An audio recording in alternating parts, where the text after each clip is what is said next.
Бардык нерсени кол аркылуу алып же кайра берип койсо болот экен. Мына ошол учурда бир гана жылмаюуну кол менен кармап, жолбосо аны ала албайт экенбиз, бере албайт экенбиз, урматтуу телекөрүүчүлөр. Мына ошол нерсени бир гана жүрөк аркылуу жакшы сөз менен жолбосо адамды күлдүрүү максатына бир кыймыл аракет менен гана жылмаюуну алып келсе болот экен, урматтуу телекөрүүчүлөр. Мына ошол нерсени жылмаюуну жакшы бир бактылуулукту сиздерге тартуулайбыз деген кайрадан бизде Келчай Эжеле программасы башталып турган учур ак жолтой өзөңгүлөш болуп, бардыгыңыздарды жакын келүүгө чакыралы. Бүгүнкү күндүн эсебинен кайрадан жүз көрүшүп, амандашып турганыбызга биз да чексиз кубанычтабыз, урматтуу телекөрүүчүлөр. Биз баштайбыз жана сиз дагы катарыбызда болуңуз.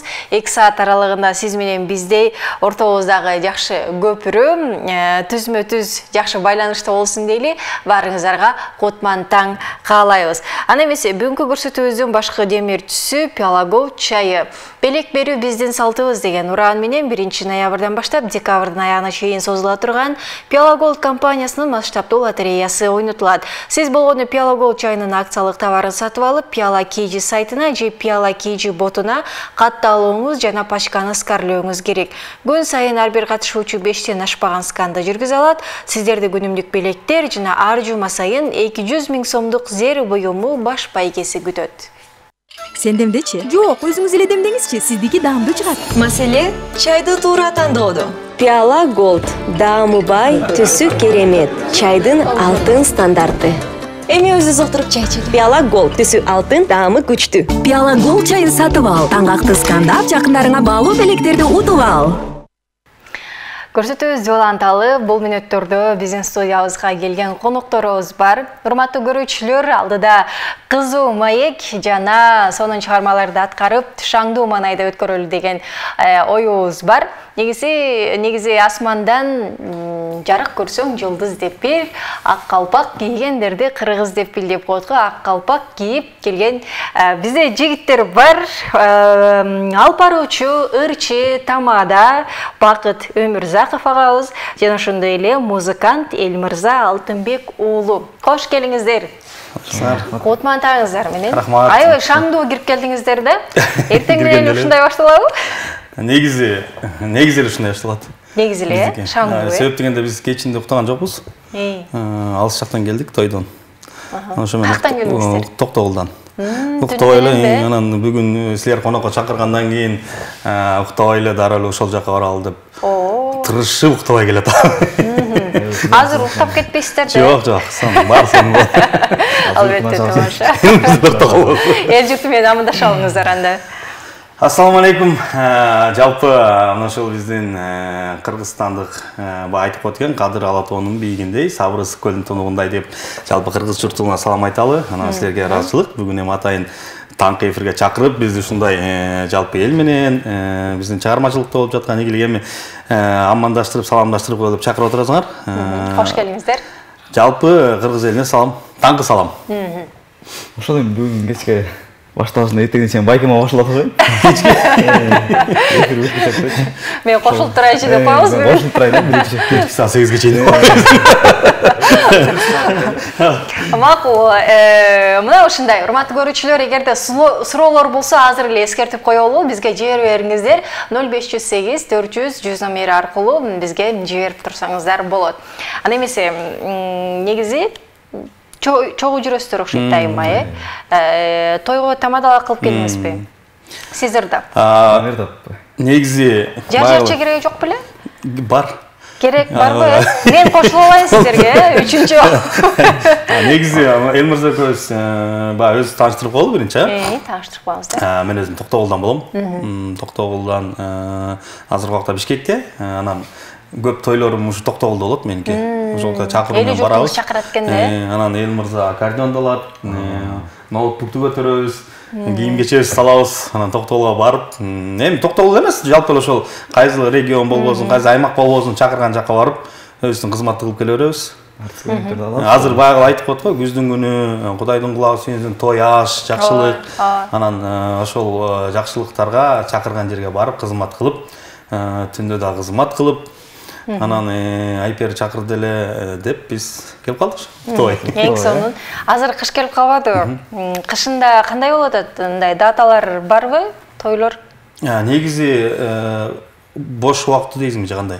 Жок, даталарга жаздыргандар барбы? Бар. Себептен азыр эми жаңы жылга чейин корпоратив, жанагындай иш-чаралар, маданий иш-чаралар, азыр күндөнгө баягы жыл мыктыларын аныктоо, ушундай иш-чаралар көп. Анан башка да өзүнүн жумушубузда иш-чаралар бар. Анан эртең 8 өзүң билесиң, телевидение кызматкерлеринин кесиптик майрамы, ага катуу даярданып атабыз биздин жамаат. Ошентип негизи эле ушу эми жаңы жылга чейин айта алам. Бошобойбуз бир күн. Анан жаңы жылдан кийин деле бошобой калсак жакшы болот. Көптүн тилеги ошол негизи жаңы жылдан кийин бошобой калсак жакшы болот. Жаңы жыл январь чыгышы той көп болсо экен деп. Бирок азыр баягы күнгө деле карабай калышты, той бергендер. Мурун ошондой болчу да. Баягы кышында той бербейт, анан понедельник, вторник, анан көбүнчө тойлор суббота, воскресенье, эзалуу күндөр, эми азыр андай эмес. Понедельник, вторник, 7. Январда деле да койсо. 7 күн. Анан мен ойлой бербестейм мырза көзчү. Эмне ушу октябрда болгон той эле январда болбойт. Ада деле ошондой мал бар, ошондой жылкы бар. Той өткөрүшпөйбү депчи. Январь, февраль, март 3 ай той болсо жакшы болгон турат да бизгечи. Ошо той кыла бериңиздер. Урматтуу көрүүчүлөр, тойдун болгону жакшы эмеспи? Келиңиздер, анда көрүүчүлөргө жакшы чыгарма аткарып берип, шаңдуу манай менен дагы да баштап алалы. Рахмат, эми шылдырак чертип берейин коеюн. Жигитке 70 сөнөр азык кылат деп мага ушул өнөр аябай жаккан да. Шылдырат турасыз? Анан кичине шылдырап турайын мындай. Баягы айтып коет, шагылы болбойт, то болбойт, шайыр болбой, эл болбойт деп чындыгында баягы биздин барган жер шайыр, шаңдуу, мына ушул силердин баягы студияңар, бекергенде бир шаңдырды алсак болбойт. Ошондуктан бир баягы айтып коет, бир сүйүү жөнүндө бир жакшы чыгармалар бар. Ошодон арнап берели. Бул мүмкүн кандай чыгарма? Капыстан барып ишке мен кабылып калдым сизге мен деп жазап берели.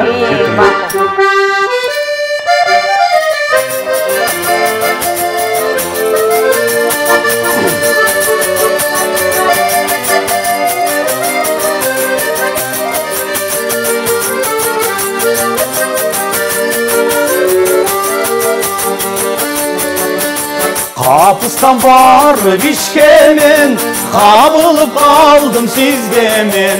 Karaşın canlı ergitip, kaltıralay gitti bütenim. Karaşın canlı ergitip, kaltıralay gitti bütenim.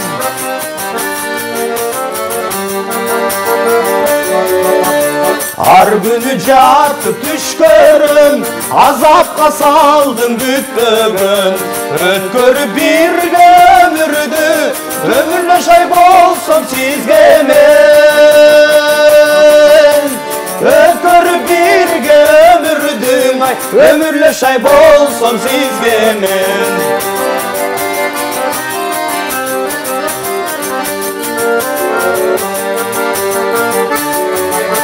Salamım açsam sizge men, sanağa saldım bütbөгün. Tüşügün koldan talaşıp, tügöyle şay bolsam sizge men. Tüşügün koldan talaşıp, tügöyle şay bolsam sizge men. Tüşügün koldan talaşıp, tügöyle şay bolsam sizge men. Ömürle şay bolsam sizge men, tügöyle şay bolsam sizge men.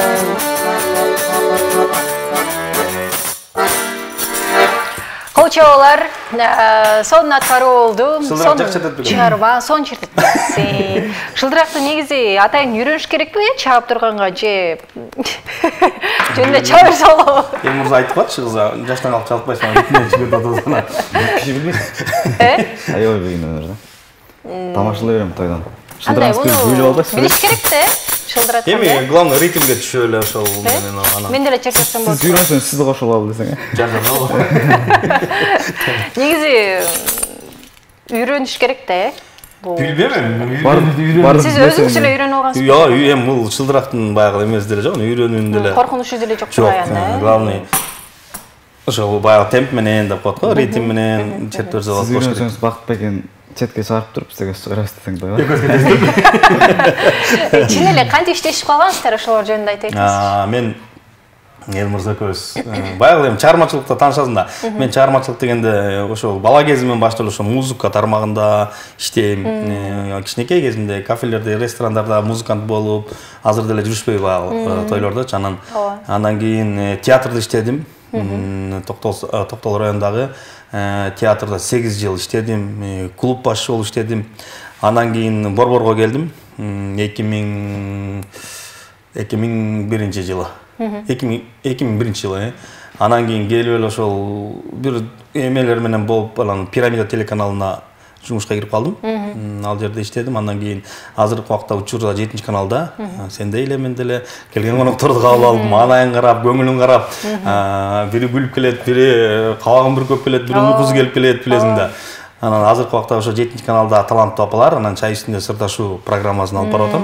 Анан ошол жерге келип, анан бир күнү Элмырза келди, бул акырдан конок болуп келген. Конок болуп келген, Конок болуп келген. Анан себеп дегенде мага тойдо жүргөндөн кийин бир аккордеон черткен бала керек, тааныш керек. Эми аккордеончулар көп, баягы экөөбүз эмне болду билем, ошо Элмырза Жылдыз келишип, ошондо таанышып, бир жылдан ашып калды. Экөөбүз чогуу, мен тамада болсом бул музыка коет. Мен сүйлөсөм бул аккордеон чертет. Ошентип иштеп келатабыздар. Элмырза, сиз каяктан болосуз? Жанатан бери бул тааныштырган эле болот десиз да, тааныштырган да. Өзүм Жалал Абад областынын Тогуз-Торой районунун Казарманын айылынан болом. Мен ошо азыркы учурда байкем тарапта иштеп атам мен да. Ошо кесиптешпиз. Кайсы жака ыңгай келсе ошону алып кетип атабыз. 7 каналда мен да эмгектенип атам. Детский программа алып барып атам. Камерада тартып коюп атам, оператор болуп. Баардык колдон бир канча ишти кылып өткөнсүңөр да. Бул мен Бакытбек айтпады, буга чейин биякта иштегем депчи. Мен айтып коеюн, буга чейин апам колунда иштегем. Атам колунда иштегем. Ошо. Эми өзүм иштеп атам. Эми өзүнчө иштеп атам. Кутул болуп чыксаңыз деле болот экен. Ал жагын деле калтырбай алып кетиңиз. Ошо ойлонуп атам. Нет бар десең. Тойлорго чыкып эртең концерт коем деп чыкпасың да. Жеке концертте. Жеке концертте. Азыр баягындай таанышы көп адамдар бүт эле концерт берип атпайбы? Кудайдын кулаасы сүйүнсүн, эми концерт берип жүрсүн. Улуттук филармонияда күндө концерт, спорт ордосуна келсең күндө концерт. Анан азыр эмне таанышың көп болсо, главный 2000 билет өткөрсөң, же 1000 билет өткөрсөң, концерт өткөрө берет да. Ансарындай бул да бир күн чыкпадымы? Мен 1000 билет сатып эле филармония чоң программада концерт берип салдым. Кээ бир комментарийлерге карасаң, концерт берип аткандарды бул ким эле деп жазгандар көп эмеспи? Анысыңарындай Элмырза бирок көп таланттуу экен, бере берсеңиз болот окшойт. Бул Элмырза шылдырак чертет. Комуз чертет, гитара чертем, пианино чертем. Кээде барабанда ойноп коебуз. Мына ушундай бизде таланттуулар конокто, урматтуу көрүүчүлөр, суроолорду бериңиздер 0508 400 100 номери аркылуу WhatsApp'тан жибере берсеңиздер болот. Эми азыр болсо биз бир канча убакыттардан кийин кайрадан көрүшөбүз. Эч кайда алыстабай. Азыр биздин конокторубуздан дагы суроолор болот. Биздин белектерге ээ болуңуз.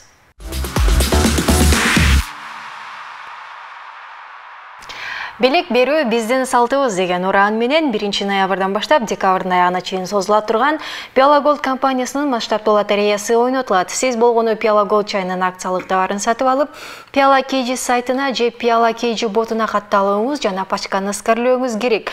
Күн сайын ар бир катышуучу 5тен ашпаган сканды жүргүзө алат. Сиздерди күнүмдүк белектер жана ар жума сайын 200 000 сомдук зер боюму баш байкеси күтөт. Сендемдечи? Жок, өзүңүз эле демдеңизчи, сиздики даамдуу чыгат. Маселе чайды туура тандоодо. Пиала Голд, даамы бай, түсү керемет, чайдын алтын стандарты. Эми өзүбүз отуруп чай ичели. Пиала Голд, түсү алтын, даамы күчтүү. Пиала Голд чайын сатып ал, таңгакты скандап, жакындарыңа баалуу белектерди утуп ал. Баалуу белектерге ээ болушуңузга биз дагы тилектешпиз. Ийгилик каалайбыз ар бир көрүүчүбүзгө. Биз болсо маегибизде уланта берели. Урматтуу көрүүчү, суроолорду унутпаңыздар. Анан азыр биздин көрүүчүлөргө сиздерден бир суроо барбы? Жөнөкөй эле бир суроо болсун.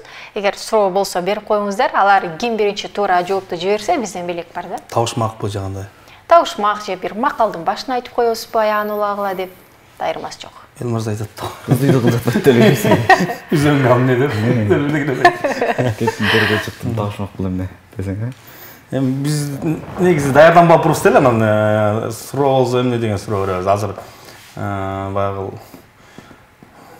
сен айтчы. Негизи мен мындай кылалы. Сырткары айтпадыңызбы? Бүгүн 4-декабрь Ошо жөнүндө айтайын деп атам. Анда мындай кылалы, урматтуу телекөрүүчүлөр. Бүгүн 4-декабрь бир чоң майрам. Өзгөчө бул чоң майрам чындыгында бул кайсы майрам деген суроону берели. Азыр ушул боюнча дагы улуттук филармонияда жана башка жагын айтып коеюн деп жүрмүн. Көп жерлерде иш-чаралар өтүп атат, тарых музейинде өтүп атат, азыр саат 10-да башталат. Анан бул эмне деген майрам? Ушуну тапкандар болсо берели. Жиберип коюңуздар. Экранда номерлери жазылып турат. Ким биринчи туура жооп берсе бизден белек бар, урматтуу көрүүчү. Бүгүн Кыргызстанда баса белгилеп айтып өтөлү. Чоң майрам болот. Ошол кандай аталышта эмне күн? Бизге жооптор жазыңыздар. Негизи бүгүн дүйнө жүзү боюнча банк күнү экен. Эл аралык. Андан сырткары Аяз атага кат жазуу күнү экен да. Бастаптан жазса болобу? Аяз атага кат жазуу күнү экен. Ал эми Кыргызстанда дагы бир сонун бир майрам күн, эмне күн экенин жазыңыздар дейли. Аяз атага кат жазчу элеңиздер, суранчу элеңиздер, ушундай бир ишеним болду беле? Аяз ата бар экен деле билбесем керек. Мен кийин билип атам Аяз ата. Мен баягы окуп жүргөндө мектепте бизде агай бар болчу да.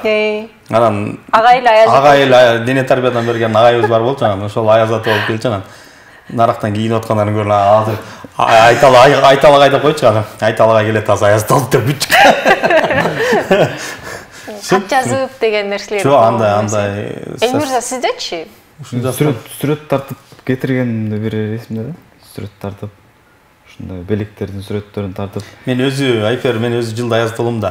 Мен өзүм туугандаргачы. Үйдө формам бар, анан сакалым бар, анан азыр мени билип калышты үйдөгүлөрчү. Быйыл Элмирзаны кылайын деп атам. Шембе калышты анткени. Келип калатам да мен эшикке чыгып баягы подаркалар көтөрүп келип калсам, атам дешип көрсө жатат. Быйыл арыгыраак Аяз ата болуп турбайбы энди? Жок, бул эме болсу. Компактный. Бирдегилер таңып, жамбашын чыгартып, сакалды тагып, ушундай. Жакшы, балдарыңыз ошол нерсеге ишенип, мындай Аяз ата келет, белек берет дешеби? Жок. Ишенбейт. Ишенбейби? Мен билгенден ишенбейт да, себеп дегенде өзүм Аяз ата көрүп жүрүп алар көндүрүп койгон окшойт. Эгер мен болбой Элмирза келип турганда ошондо ишенбейт. Мен ишендирмекмин бар.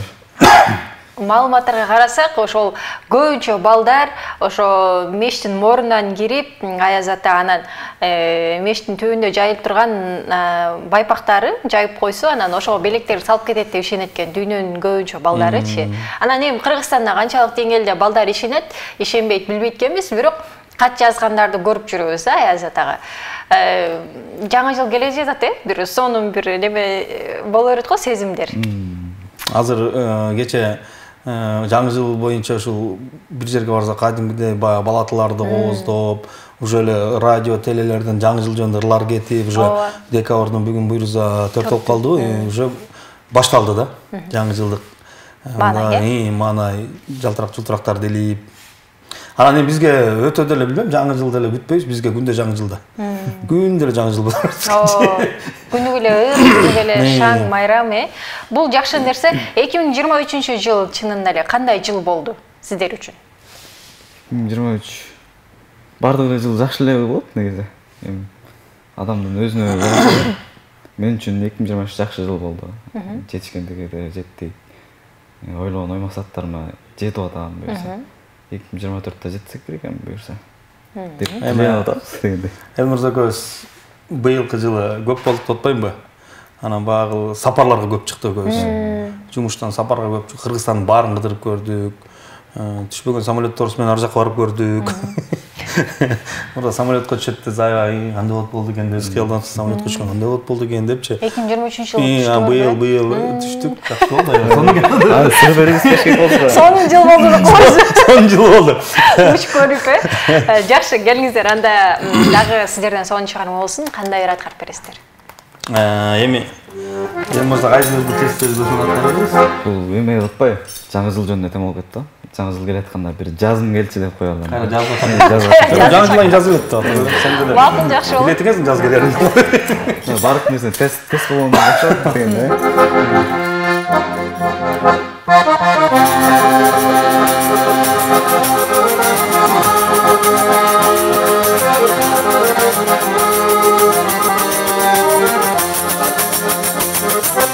Kaydan yürüp sağa kabıldım,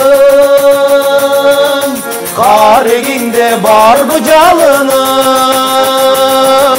Can ergitip yumuşak gülgönün, Yargımı atkan tanındın.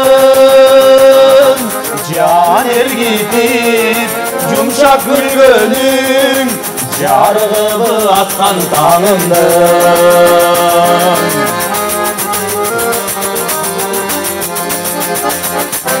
Bulbulsun bul kuşlar bağında, anda gelip komşu şahıma. Ocağımdan orun vereyim, güttüm ere gülüm sağına. Ocağımdan orun vereyim, güttüm ele gülüm sağına.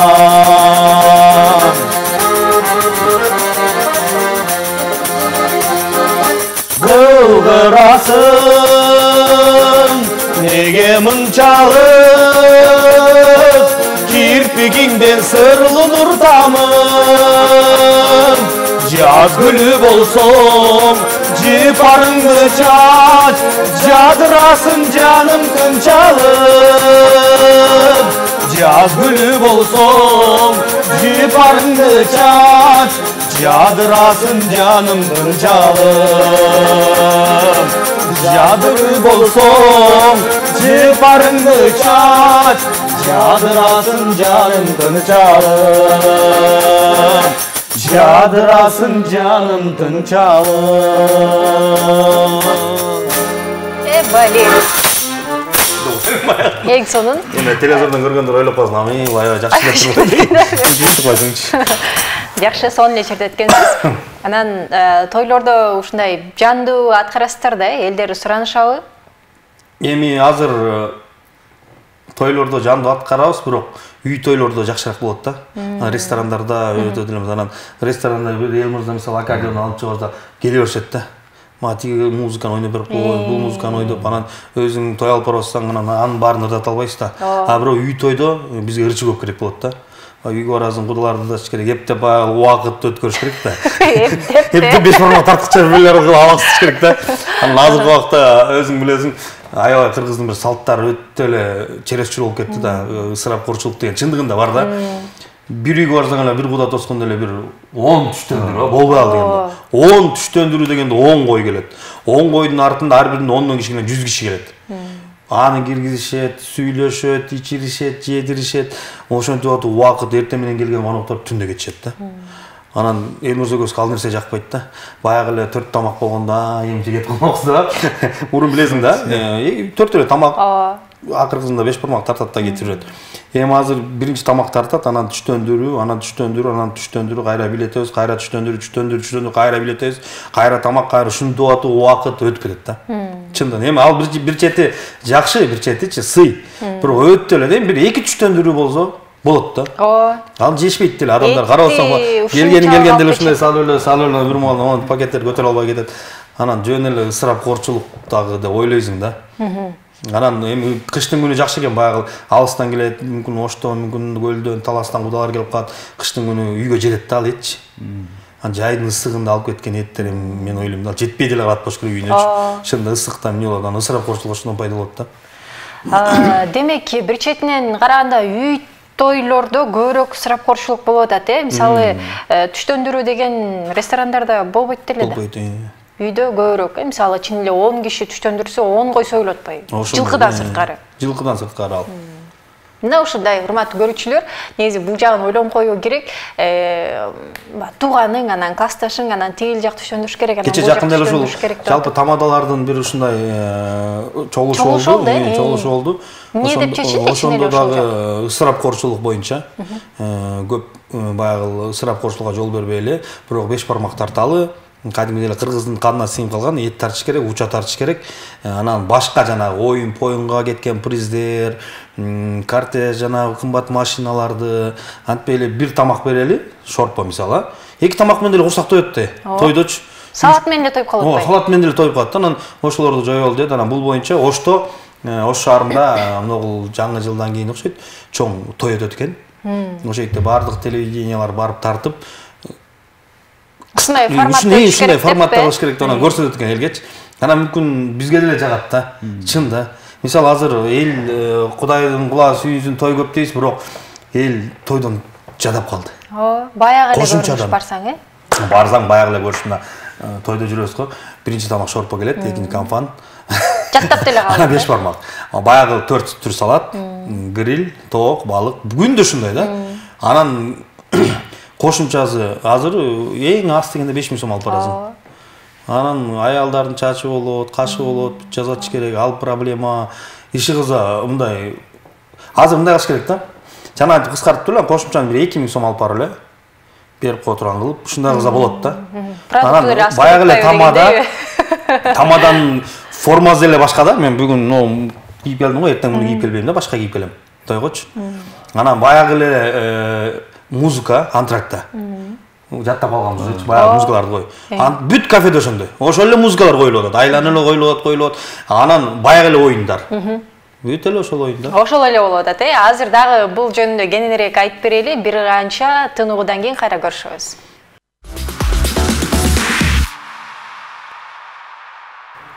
Көрсөтүүбүздү улантабыз. Программабыздын башкы демөөрчүсү Пиала Голд чайы. Белек берүү биздин салтыбыз деген уран менен 1 ноябрдан баштап декабрдын аягына чейин созула турган Пиала Голд компаниясынын масштабдуу лотереясы ойнотулат. Сиз болгону Пиала Голд чайынын акциялык товарын сатып алып, Пиала Кейджи сайтына же Пиала Кейджи ботуна катталууңуз жана пачканы скарлөөңүз керек. Күн сайын ар бир катышуучу 5тен ашпаган сканда жүргүзө алат. Сиздерде күнүмдүк белектер жана ар жума сайын 200 000 сомдук зери буюму баш байгеси күтөт. Сен демдечи? Жок, өзүңүз эле демдеңизчи, сиздики даамдуу чыгат. Маселе чайды туура тандоодо. Пиала Голд, даамы бай, түсү керемет, чайдын алтын стандарты. Эми өзү олтуруп чай ичели. Пиала Голд, түсү алтын, даамы күчтүү. Пиала Голд чайын сатып ал, таңгакты скандап, жакындарыңа баалуу белектерди утуп ал. Чай үстүндө маек, урматтуу көрүүчүлөр, шаңдуу маанай, бизе коноктор, ырчы, алып баруучу Тамада Бакыт Өмүрзаков жана музыкант Элмырза Алтынбек уулу конокто бар. Суроо болсо жогоруда сиздерге берилген болчу. Бүгүн 4 декабрь Кыргызстанда эмне күн белгиленип жатат деген суроо болчу. Жоопторду күтөбүз. Элмырза, сизге суроо бергенде эле жооп чейт, Болот. Өзүңүздөрдүн да суроолор болсо, жиберсеңиздер болот. Элмырза, айтсаңыз, негизи бул тармакка кандай аралашып калгансыз? Өзүңүздүн кесибиңиз кайсы? Баштайын анда. Бул тармакка аралашып калган үйдөгүлөр кызыгышат музыкагачы. Үйдөгүлөр. Сиздин үйдөгүлөр кызыгат? Үйдөгүлөрүм кызыгат. Мен тай жагымдагы, ата жагымдагы ырдашат. Кудайга шүгүр, күндөр бар. Менден улуу байкем бар. Ал да музыкант ырчы, азыр учурда консерваторияда билим алып жатат. Ал байкем, ошо байкем көбүнчө түрткү болду да. Байкем көрүп, черткендерди көрүп, суктанып, мен ошондой чертсем деп аракет жасап ушуга жеттим. Сен болот. Өзүңүз кесибиңизчи? Өзүмдүн кесибим музыка мугалими. Мугалим. Ушул эле тарапта турбайбы? Ушул эле тармакта. Жакшы, качан мугалим болосуз? Ошо негизи болоюн эле деп атам. Тойдон болот. Бакыт байке бошотпойт абы? Жок, убакыт деле Кудайга шүгүр бар. Чатагам деле мен болуп берет жатам. Азыр сырттан окуу бөлүмүндө өстү. Ошол. Түшүнүктүү. мына ушундай. Негизи мындай ырчы болуш үчүн азыркы күндө сөз билим керекпи же жөндөн болсо ырдап чыгарса болобу? Ырчы болуш үчүн эми сен жана ырчы деп тааныштырып атсаң мен өзүм уялып кетип атам чындыгындачы. Ырчы болуш үчүн эми эң биринчи талант керек да.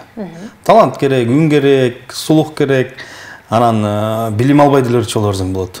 Азыркы күндө. Главный үнүң болуп, үнүң жок, билим алсаң деле баары ырчы боло албайсың да. Мисалы мен деле мына Элмырзага айтып калам, мен деле аккордеон чертким келет да. Черте албайсыз, эч черте албайм. Мен мына аккан артынан соат дейт, мен тайкелерим бүт музыкант. Бүт аккордеон чертет. Өзүм атам аккордеон чертет. Чоң аталарым бүт комуз чертет. Бүт таланттуу да. Эжелерим ырдайт. Анан мен деле аккордеон чертейин деп кармадым. Менде ушул сулукчу окшойт. Өзүм күнөө койгон жок. Баягы өзүңкү болбогонун баары аракет жасабай эле болуш керек экен да. Себеп дегенде мен шылдырак чертип барат деле адашып кетем да. Анан менде сулукчу окшойт да. Бул айтат да, кызыгып анан аккордеон чертип калдым депчи. Мунун нарагында бар да. Эмеси бар. Жөндөм керек. Мен мисалы канча аракет кылып көрдүм, мен деле аккордеон чертейин деп. Мен өзүм 2005-жылы ошол Таштан Ярматов атындагы музыкалык окуу жайга аккордеон бөлүмүнө башаргам. Анан 6 ай окуп туруп анан ойладым, болбойт экен дедим, кой дедим. Бул окуу мага жакпайт экен. Мен аккордеон баары черте албайт экем. Анткени өзүм билдим да. Андан көрө мен сүйлөшүм керек экен. Да, эмне кылчумун? Алкарашылык чоң. Ошол жаатында да. Анан кесиңиз кайсы? Мен азыр менде 5 айлыгым бүткөн, менеджер, СКД менеджер. Анан ошол окуп атып эле мен ошол айылдык уюштуруучулук жагында эле айылдык клубда ошо мен жетекчим чакырып, бак сен иштешиң керек, ушундай талантың бар. Себептен айтып атам го, башынан бери кичинекейимден бери катышып жүрдүм да. Анан клуб башчысы болуп калдым. Алда клубда иштеп жүрүп анан айылда Токтогул району Каракүнгөй деген айылы. Анан ал жактан анан эмеге чакырды бизди, Токтогул районуна чакырды. Бакыт, сен айылдан өспөйсүң, театрга кел, театрда иште. Мен ошо менен Токтогул районундагы маданият үйүндө театрда иштедим. Почти 12 жыл ошол жакта иштедим. Анан ал жактан бирөөр айтты, сен Токтогулдан өнүкпөйсүң, Бишкекке келишиң керек деди. Анан келип эле атам, сен билбейм. Россияга чакырды, акырында кетип каламбы? Анан үйдөгүлөр да көнүп калышты, мен кеттик, көчтүк десем эле мен менен кошо эле дүйнөбүз эле көчүп калабыз. Анан алар мени колдойт. Кандай баралык, сен ошол жактан окуп тапсаң деп зато колдоп атышат да. Ошондо кел атабыз ошо кел. Жакшы. Өнүгүү бар, өсүү бар дегендей бир жерде турбасын. Токтогулдун баары эле ырдайт, таланттуу деген чынбы? Чын эле болуш керек. Биз Элмырза айтып аткам, таласка жакын бар. Тиги Токтогулда күндө той экен депчи. Бизде Токтогулда эми ресторан көп да. Анан барганда угуп калабыз да, бош эмес экен ресторандар. Бул айдын ичинде вообще бир ресторан бош эмес. Анан ойлойбуз, Токтогулда акчаны каяктан таап атат. Акыркы күндөрү баягы карап турсак, мурункудай аялдар салонго барып эле чач жасатпай эле келип калышты уже, ошол салонда. Салонда жабылып калабы деп турам, той боло берсечи. Бир күнү. Күнүгө той болот атса, күнүгө жасаганың канчакчы, мисалы. Анан айымдар эле түшүнбөсө, чындыгында кымбатка эле туруп калбайдыбы азыр бардык нерсе. Жакшы. Таланттуулар көп болсун, той боло берсин дейли. Азыр дагы чыгарма сиздерден сураналы. Эфирибиз аяктап бара жатат. Макул эм. Биз азыр негизи тойдо ырдап жүргөн ырлар булар бардыгы. Себеп дегенде тойдо айтып калбадым, үй тойдо ошончо канча конок келсе, 20-30 конок келсе 3 томго бөлүп коет. 3 комнатага батпайт да тартар. 3 комнатага 3 башка ырдашың керек. Анан Кудайга шүгүр, репертуарда ырларыбыз көп. Мактана берсең да. Той керте берейт. Жарым сага деген чарман аткарып берели.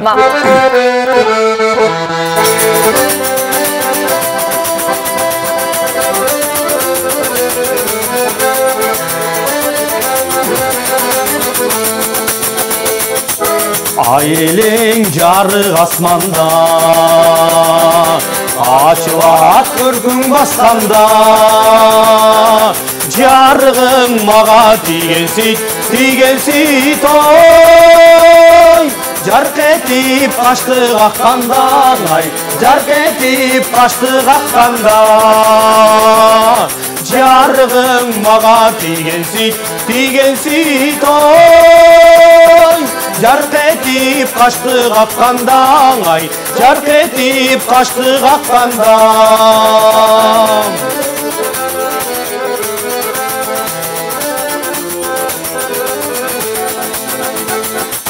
сенсің ғой менің ардағым сезімге бүлік салмағым секетім айтшы не қылам ой сен үшін бүтпейді арманым ай сен үшін бүтпейді арманым секетім айтшы не қылам ой sen üçün бүтпейді арманым ай sen üçün бүтпейді арманым